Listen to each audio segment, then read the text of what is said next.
Hello everyone, welcome back to my channel. चला तर आज मी बनवणार आहे यम्मी यम्मी असा पनीर पिझ्झा. मस्त.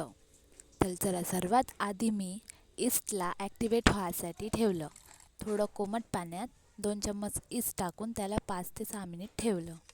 व इकडे एका बॉलमध्ये मी 1 वाटी कणिक आणि 1 वाटी मैदा घेतला व त्यामध्ये ॲक्टिवेट झालेलं ईस्ट टाकून छान फेटून घेतलं. जेवढं आवश्यक पाणी आहे तेवढं टाकून मी छान ते मळून घेतलं व त्यामध्ये 1 चम्मच तूप टाकून छान आणखी मळून घेतलं व एका भांड्यामध्ये त्याला छान वरतून तेल लावून 1 ते 1.5 तास ठेवलं. इकडे आता मी पिझ्झासाठी सॉस बनवत आहे.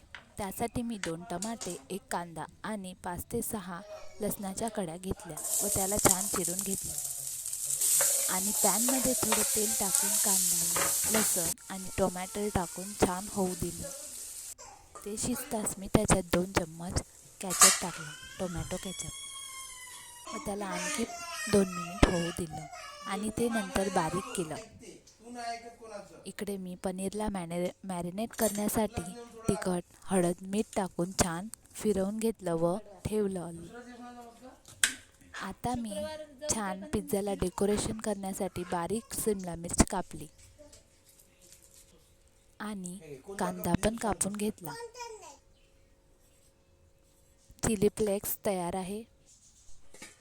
आपण भिजवून ठेवलेलं पीठ 1 ते 1.5 तासानंतर छान फुगलेलं आहे. आता कढईत मी मीठ टाकून त्याला 5 मिनिट प्रीहीट केलेलं आहे व इकडे मी आता पिझ्झा डो तयार करत आहो. त्याला छान हाताने असं लांबवत आहे. बघू शकता मी कसं करत आहे. आणि आता एका ताटात छान बटर पेपर ठेवून त्यामध्ये मी टाकलेलं आहे.